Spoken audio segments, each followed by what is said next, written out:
Hello everyone, welcome to 6.3, Estimate Fraction Sums and Differences. The essential question is, how can you make reasonable estimates of fraction sums and differences? So we have the following steps. Step 1, use your number line to estimate. Step 2, add or subtract the rounded fraction.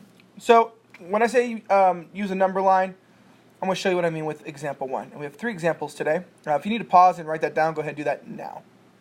So hopefully you paused. The first example is 1 over 6 plus 3 over 8. So I'm going to show you what that looks like with a number line.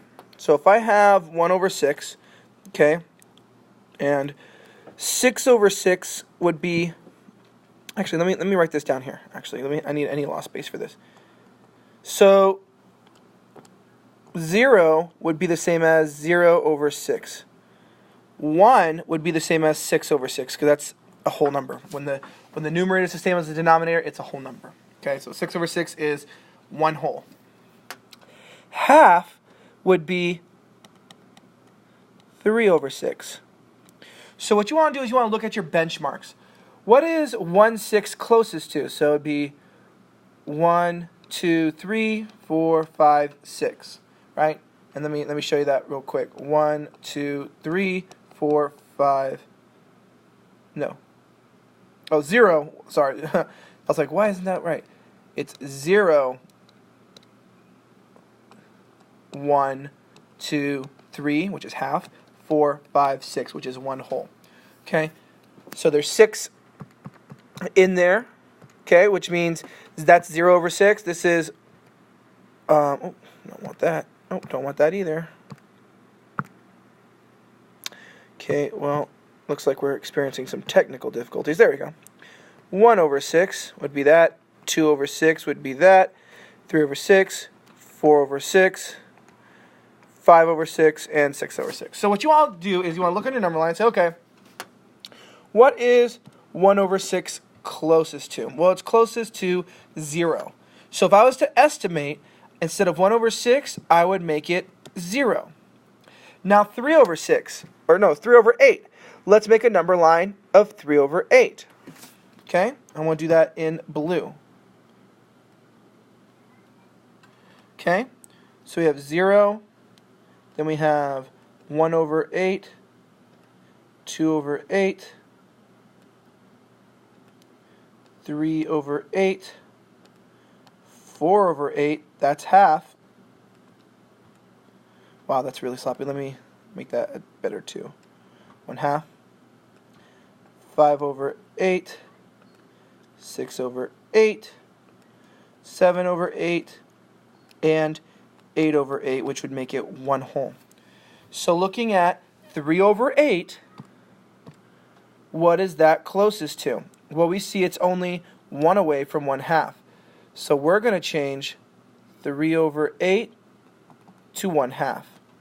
Okay. I know that's really sloppy, guys. With the number line, it kind of made it a little sloppy. So let me, if you need to write the number lines, go ahead and do that.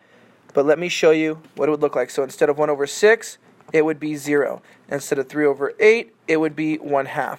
Well, 0 plus 1/2 equals 1/2. And that would be your final answer. Okay, so you want to look at the number lines. And the benchmarks you want to look for is 1, 0, or half.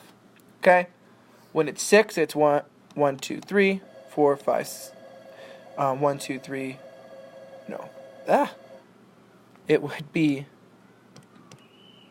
1, 2, 3, 4, 5, 6. Okay, if it was 1/8, it would be 1, 2, 3, 4, 5, 6, 7, 8. Okay, so that's how it looks like with the number line. So let's go ahead and let's do the second example. And if you have questions, please write them down. But all we're going to do is we're going to estimate. And I'm not going to use the number lines again. I'm just going to take a look at it, and I'm going to break it down with you guys. So 9 over 10 minus 5 over 8. Well, 9 over 10 is close to 10 over 10, which would make it 1 whole. So I'm going to round 9 over 10 to be 1. And 5 over 8 is close to 4 over 8, which would make it 1/2. Because 4 over 8 equals 1/2. So now I'm just going to do 1 minus 1/2, which equals 1/2. Okay, and that's how simple it is. All you're doing is you're estimating and you're adding or subtracting. Okay. okay? And you want to use the benchmarks 0, half, and 1. So let's do one last example. 5 over 6, well, that's close to 6 over 6, which would mean I'm estimating it to 1. 3 over 8, oh, I don't know why that did that. 3 over 8 is close to 4 over 8, which is close to 1 half. So it's going to be 1 plus 1 half equals 1 and 1 half. All right, so once again, look at your benchmarks. 1, 0, half. See the fraction, like 5 over 6 is only 1 away from 6 over 6. 6 over 6 is 1. 3 over 8 is only 1 away from 4 over 8, which would make it 1 half. And then add or subtract. If you have any questions, please make sure you write them down and ask them tomorrow. Thank you for watching, and you have a good one.